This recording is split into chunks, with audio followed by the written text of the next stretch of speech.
Molt bé, Oriol. Doncs ens veiem demà. Fins ara. Adéu.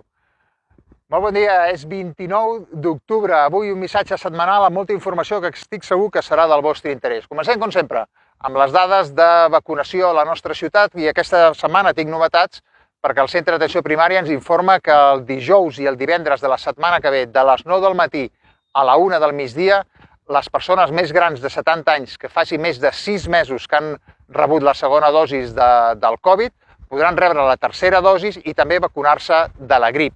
I ho podreu fer tant si teniu cita prèvia com si aneu sense la cita prèvia. Us atendran igualment i us subministraran a tots aquells que vulgueu que tingueu més de 70 anys doncs les dues dosis, la tercera del Covid i la de la grip, que normalment ja aneu fent moltes persones cada vegada que s'acosta a aquestes dates d'hivern.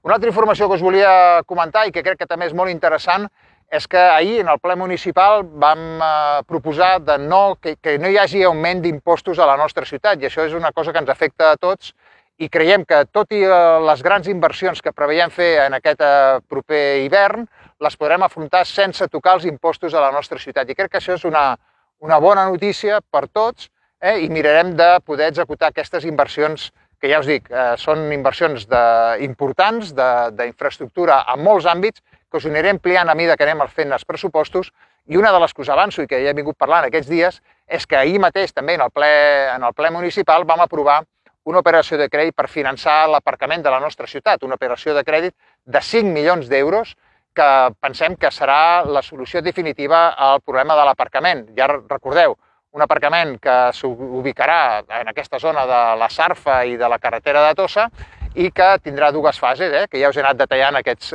darrers dies, però perquè veieu que les coses avancen i que anem en pas ferm per tenir aquesta infraestructura activa i en marxa al proper estiu, vull dir que no tenim temps per perdre. Deixeu-me que abans d'acabar el missatge us faci un avançament d'activitats culturals, i és que torna la festa de tardor i també el passatge del terror. Avui divendres, dissabte i diumenge trobareu aquesta activitat a la placeta Sant Joan i també en els jardins del monestir. És una activitat que organitza l'Associació de Festes i a la qual també col·labora l'Ajuntament.